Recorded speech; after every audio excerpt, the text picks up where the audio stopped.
2016ஆம் ஆண்டு அன்புமணி பாங்கி மூணால் பாராட்டப்பட்டவர், திறமசாலி, ஹெல்த் மினிஸ்டராக shine பண்ணவர்னு doctor ஐயா தான் அன்புமணியை லீடராக முன்னிறுத்தி அந்த 5.5% எடுக்கிறாரு.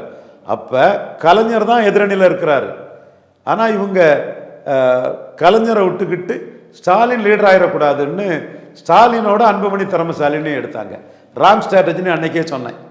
ராமதாஸ் எடுத்தது ராங் ஸ்ட்ராட்டஜி. இன்னைக்கு ஸ்டாலின் கூட இவங்க போக முடியாமல் இருக்கிறதுக்கு காரணம் அன்னைக்கு வன்மமாட்டும் பொய்யாட்டும் எடுத்தது. அதே மாதிரி தான் இந்த விஜய் கூட்டம். ஸ்டாலின் தான் இருக்கிறாரு, உதயநிதி ஸ்டாலின்னு ஒரு அற்பத்தனமான ஒரு கருத்துருவாக்கத்தை ஜானாரிக்கு சம்சில கோடிகள் பண்ணி அல்பத்தனம் ஒரு கீழ்த்தரமான ஒரு இதை பண்ணாங்க.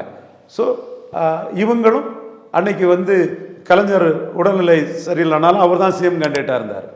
ஆனால் ஸ்டாலின் வர்சஸ் அன்புமணின்னு சொல்லும்போது அன்புமணிக்கு விழுந்த 5.5 விழுக்காடு வாக்களும் ஸ்டாலினை ஏற்றுக்கொள்ளாத வாக்களாட்டு ஆகிப்போச்சு.